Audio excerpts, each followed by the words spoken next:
Assalamualaikum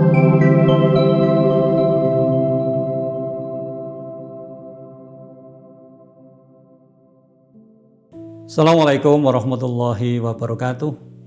Alhamdulillah, assalatu wassalamu ala rasulillah wa ala alihi wa ashabihi wa mawalah. Saudaraku, di akhir-akhir ini kita melihat betapa saudara kita di Palestina, terutama di jalur Gaza, luar biasa mengalami ujian yang sangat dahsyat. Setiap hari banyak korban, baik materi maupun jiwa. Krisis kemanusiaan yang luar biasa ini sesungguhnya meminta kita untuk peduli, untuk berempati. Rasulullah Shallallahu Alaihi Wasallam dalam sebuah hadisnya mengatakan, "Man ra'a minkum mungkaron fal yughayyirhu biyadihi, fa illam yastati fal yughayyirhu bilisan, fa illam yastati fal yughayyirhu bil qalbi wa dzalika ad'afal iman." Jika kalian melihat kemungkaran, maka rubahlah kemungkaran itu dengan tanganmu. Tangan ini dengan arti kekuasaan ataupun diplomasi tentu saja, karena sebuah negara yang jauh dari Indonesia, dan kita lihat alhamdulillah pemerintah sangat cepat responnya untuk melaksanakan diplomasi. Lalu bagaimana dengan kita? Kaitannya dengan mengubah melalui tangan-tangan kita. Alhamdulillah kita melihat kepedulian masyarakat Indonesia, wabil khusus Muhammadiyah, sangat tinggi. Antara lain yang kita lakukan adalah dengan mengumpulkan peduli Palestina berupa dana. Hari ini kita melihat alhamdulillah khusus Banjarnegara sudah lebih dari 600 juta. Dan alhamdulillah kabar terbaru kemarin Lazismu sudah membantu di Gaza berupa ambulan. Saudaraku yang saya banggakan, memberikan dana dan doa sudah menjadi kebiasaan bagi kita ketika saudara-saudara kita khususnya di Gaza mengalami penderitaan yang sebegitu dahsyatnya. Sesungguhnya doa dan dana itu sangat penting untuk kehadiran kita di tengah-tengah duka lara yang begitu mendalam. Namun satu hal yang tampaknya tidak banyak dipikirkan.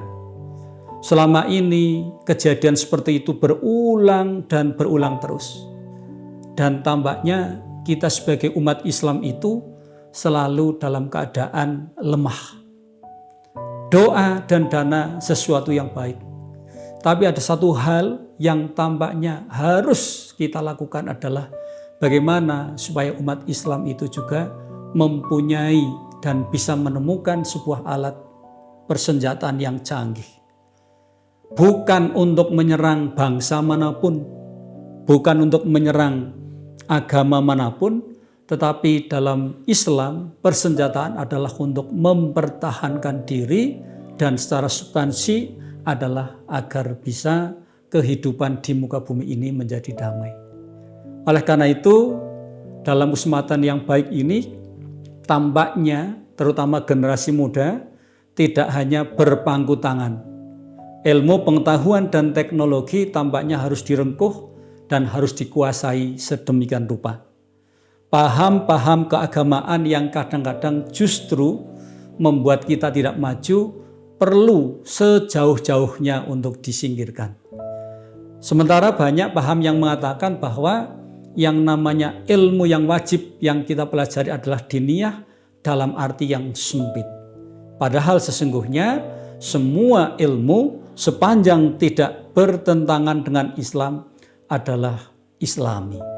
Maka dengan adanya kisah yang memilukan ini, terutama bisa dikatakan sebagai tragedi kemanusiaan, maka sekali lagi dana dan doa sangat diharapkan oleh mereka, tetapi lebih daripada itu untuk defensif, untuk antisipatif, apakah tidak sebaiknya sebagian dari umat kita, sebagian dari cendekiawan kita atau sebagian dari generasi muda kita untuk mempelajari ilmu pengetahuan dan teknologi yang dalam hal ini juga berkaitan dengan persenjataan untuk perdamaian dan untuk mempertahankan diri.